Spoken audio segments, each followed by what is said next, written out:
Oke guys, welcome back to Daily Charting with Toshi, di mana kita akan daily chart your favorite cryptocurrencies. Oke, dalam 24 jam terakhir, cryptocurrency market lanjut lagi koreksi sebesar 0,62%. Dengan total market cap mencapai di 927 miliar US dollars. Dan kita bisa lihat Bitcoin terkoreksi sebesar 1,17% dalam 24 jam terakhir. Di angka yang lagi-lagi kita harus sudah hafal 19.200-an. Ya, jadi memang ini major support atau lebih tepatnya major structure lah ya, karena pernah ketembus juga beberapa kali. Lagi-lagi gue ingatkan ini adalah weekly close all time high 2017. Maka dari itu ada signifikansi cukup penting di daerah situ ya. Lalu untuk Ethereum dia terkoreksi sedikit lebih besar di 1,93 atau kamu dibulatin ke 2% dalam 24 jam terakhir di angka 1303. Lalu untuk BNB dia terkoreksi sebesar 0,72%, XRP lumayan besar 2,6 persenan. Lalu untuk Cardano lagi-lagi terkoreksi sebesar 2,62%, secara price action cukup berantakan Cardano.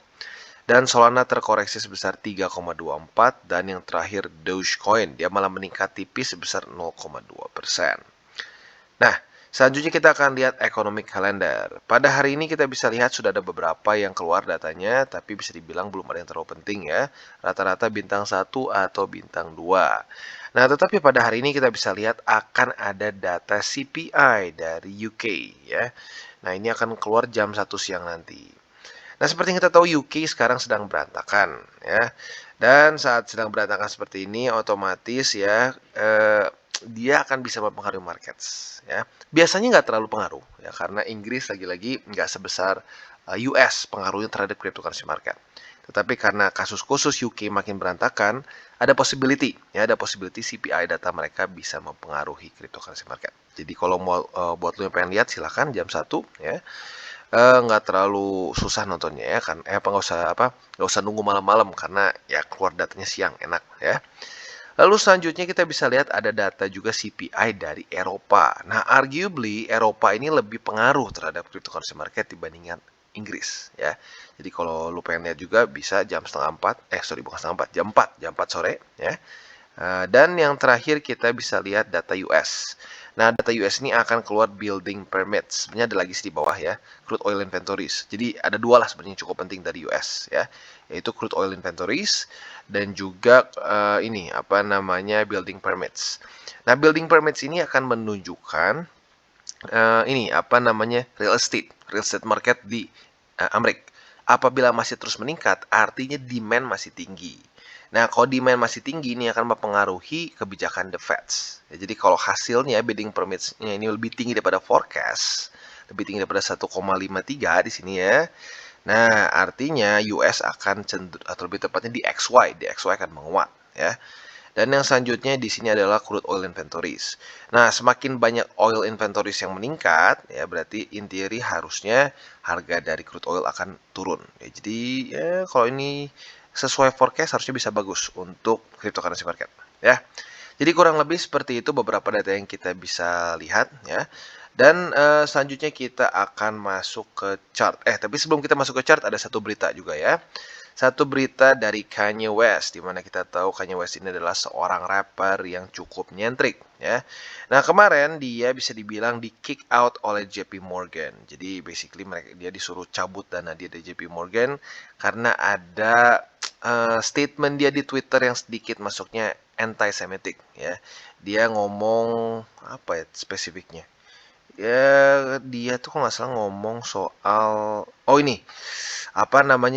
death country on Jewish people. Jadi intinya dia kayak mengkritik orang-orang Yahudi sebagai banker yang greedy and stuff lah, ini gitulah ya, intinya anti-Semitic ya. Nah, setelah itu akhirnya JP Morgan memutuskan untuk ya mengkick ya.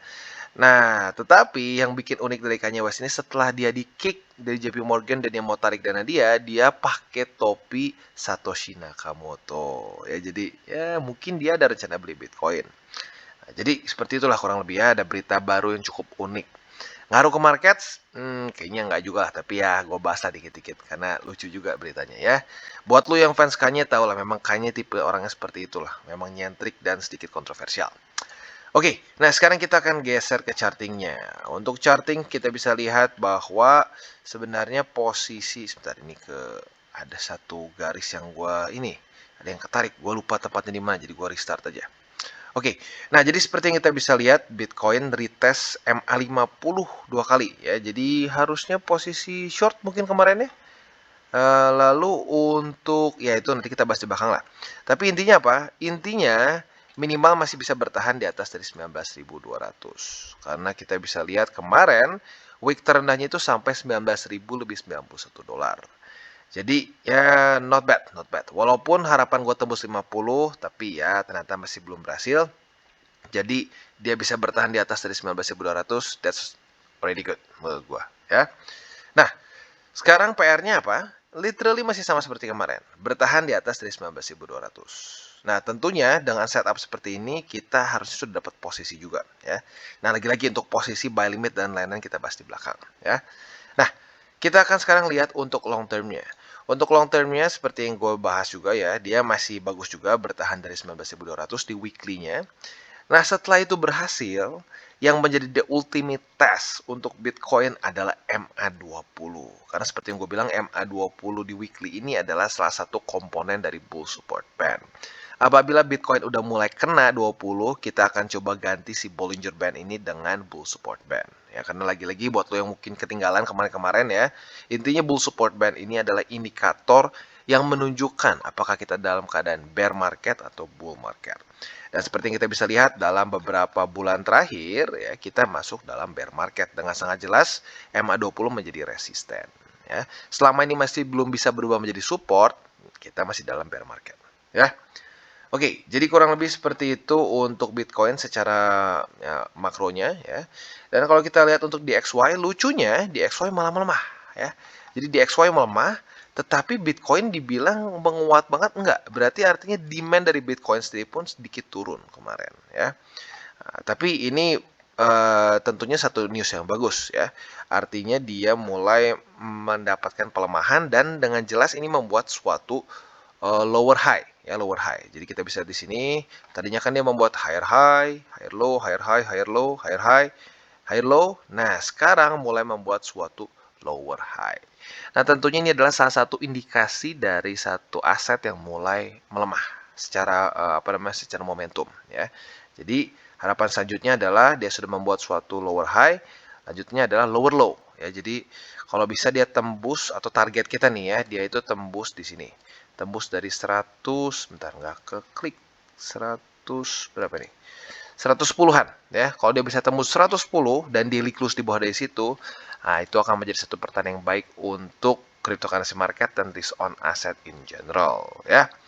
Dan tentunya untuk DXY, bukan DXY, untuk Nasdaq, S&P dan Dow Jones terkoreksi, tapi kemarin cenderung sedikit naik ya. Jadi ini ada sedikit perbedaan nih. Pertanyaannya apakah Bitcoin akan mengikuti risk on asset lain ya, atau mereka yang malah akan turun duluan ya, atau lebih tepatnya mereka akan turun mengikuti Bitcoin. Ya, kita harus lihat nanti saat dia sudah open market ya. Jadi kurang lebih seperti itu untuk makronya ya. Sebentar lagi kita akan masuk ke buy limit. Nah, sebelum kita masuk ke buy limit, seperti biasa gue ingin ingatkan dulu bahwa DCWT ini bukanlah financial advice ya. Tujuannya itu bukan untuk bagi-bagi sinyal. Dan yang kedua, bagaimana cara untuk mendukung TCI? Ada banyak caranya. Lo bisa like our video, bisa subscribe ke channel kita, bisa juga menggunakan link reflektor di bawah. Ya. Oke, sebelum kita masuk, kita akan dengar pesan-pesan dari sponsor kita dulu. Oke, today's video is brought to you by Bybit, di mana kita bisa trade berbagai macam cryptocurrency, mulai dari Bitcoin, Ethereum, dan berbagai macam altcoins lain. Nah, tentunya bisa kita trade secara spot maupun futures. Nah, kalau kita ngomongin soal trading spot, kita bisa di sini bahwa Bybit sedang merayakan 10 juta pengguna. Nah, kita bisa mendapatkan trading spot tanpa biaya. Jadi buat lo yang merasa bahwa, aduh, kayaknya gue kegedean nih bayar fee di exchanger tertentu ya. Nah, lo mungkin bisa pertimbangkan untuk menggunakan Bybit karena lagi-lagi nggak ada yang lebih rendah daripada 0% ya. Nah, jadi tentunya ini masa-masa yang cukup cocok juga ya karena memang sedang dalam bear market. Nah, tentunya selain dari itu juga ada berbagai macam promo yang terus ada update di official website mereka, lo bisa terus ikuti. Dan selain dari itu juga kita bisa di sini Bybit Savings makin menarik, terutama dalam APY USDT ya. Saat exchanger lain mulai turun secara APY ya, di sini malah mereka meningkat jadi 12%. Jadi buat lo yang tertarik ya dan sudah mungkin punya USDT yang cukup banyak, mungkin bisa pertimbangkan untuk mendapatkan yield di Bybit ya.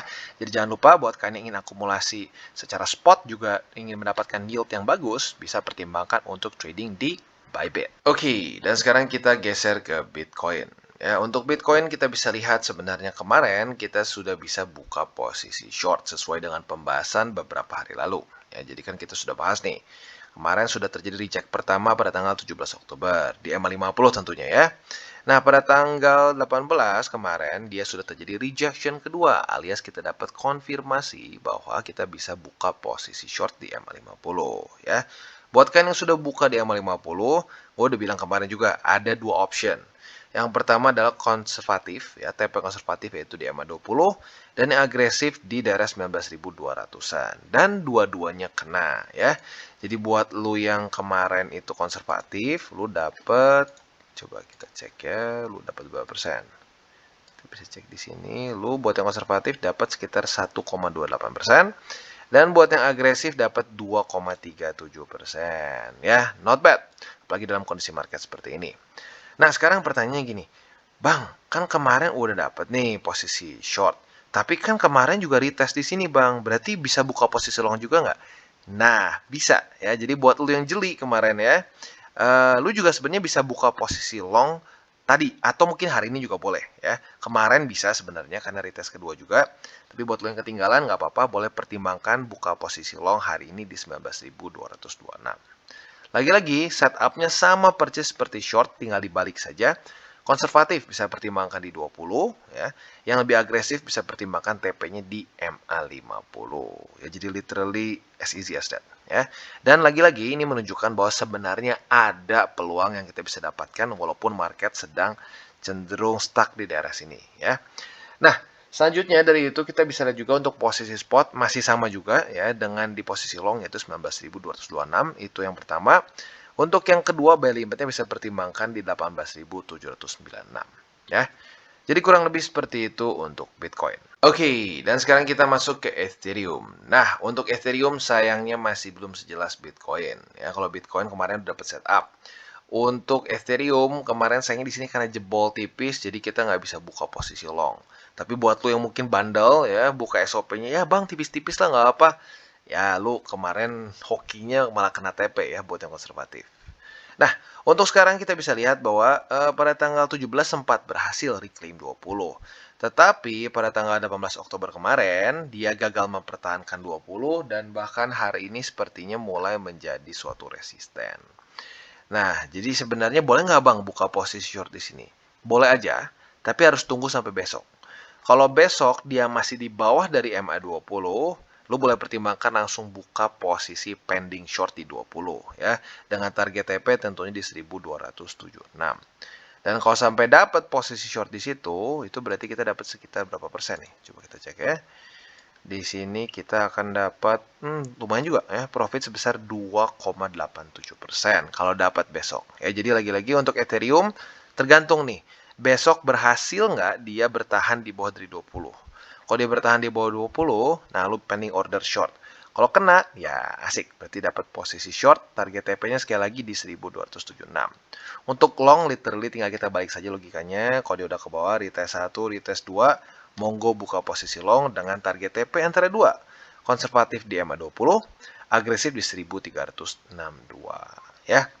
Jadi kurang lebih seperti itu untuk Ethereum. Untuk posisi spotnya masih sama seperti kemarin, yaitu di 1276 alias sama dengan posisi long.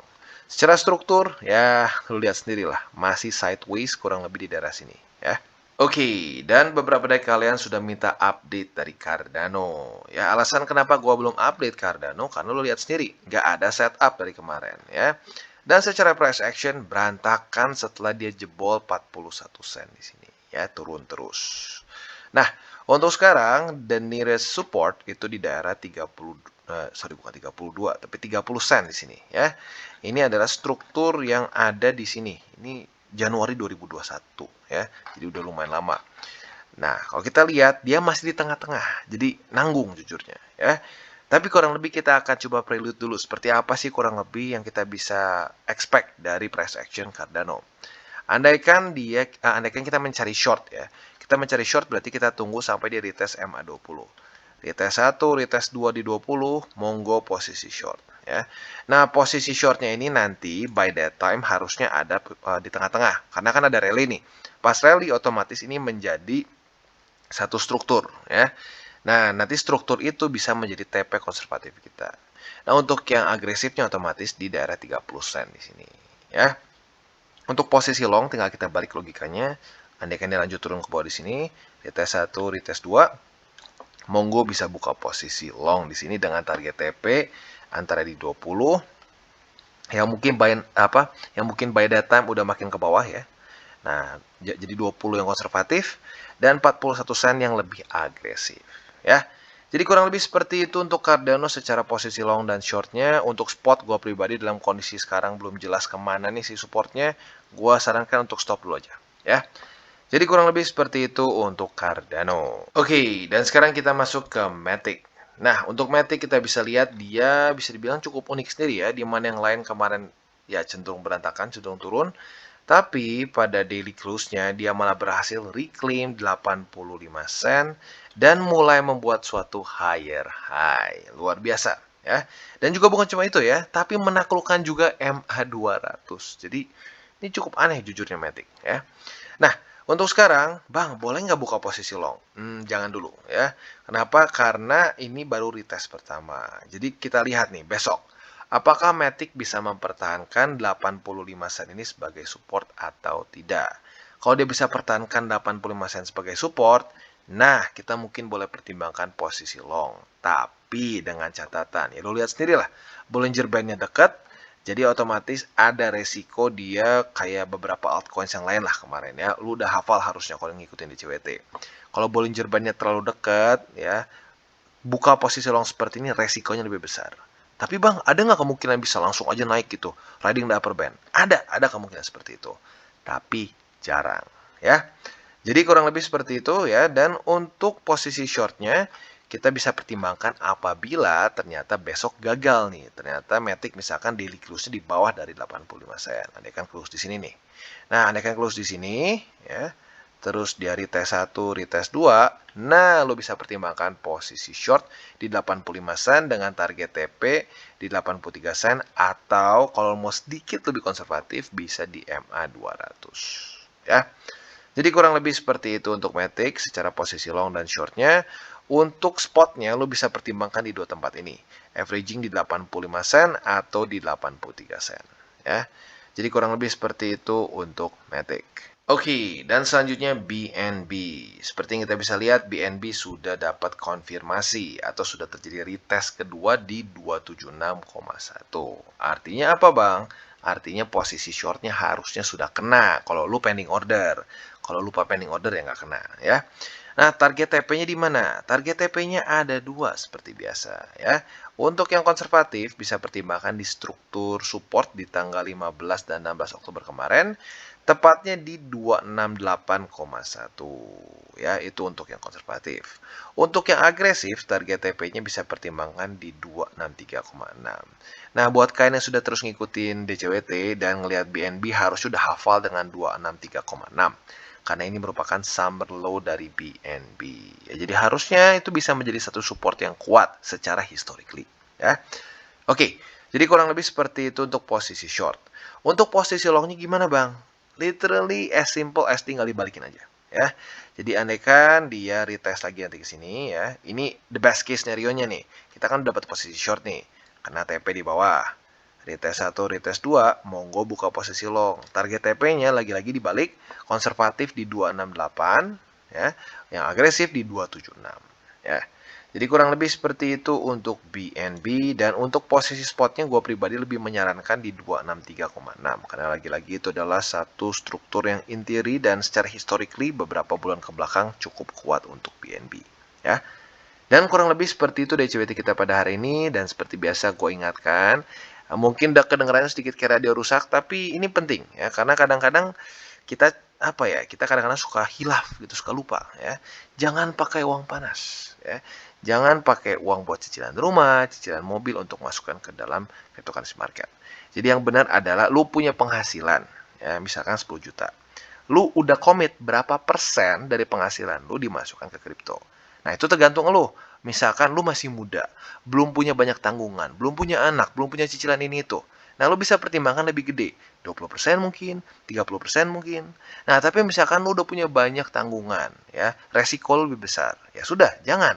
Lu masukin 10%, ya, atau mungkin 20%, lagi-lagi tergantung lu. Jadi kayak gitu yang bener, ya. Kalau nggak ada penghasilan, ya jangan dulu masukin ke market. Gitu. Nah, seringkali orang apa? Udah nggak punya penghasilan, pinjam ke pinjol. Nah, ujung-ujungnya diketok. Gitu ya. Jadi lagi-lagi, seperti yang gue sudah bilang ratusan kali ya, mendingan masukin ratusan ribu sampai jutaan, tapi konsisten dan duit dingin, dibandingin all in dengan ratusan juta, besoknya diketok pinjol. Oke guys, jadi itu adalah akhir dari segmen DCWT kita pada hari ini. Dan jangan lupa, bagi kalian yang merasakan manfaat dari segmen ini, jangan lupa untuk share ke teman-teman kalian. Dan apabila lu pengen mensupport channel kita, ya TCI, jangan lupa untuk menggunakan link referral kita di bawah. Nggak wajib, ya, tetapi apabila lu menggunakan link referral kita di bawah, ada macam-macam, ya, dari Bybit, Huobi, Maxi, toko kripto, dan banyak lagi, ya. Ya, walaupun nggak wajib, tapi kalau menggunakan link referral kita, lu secara langsung membantu perkembangan dari TCI. Dan satu lagi, jangan lupa juga untuk join Telegram group kita, di mana kita bisa ngobrol-ngobrol santai mengenai dunia cryptocurrency secara dua arah. So, jangan lupa untuk like, subscribe, click the bell icon, and see you on the next video.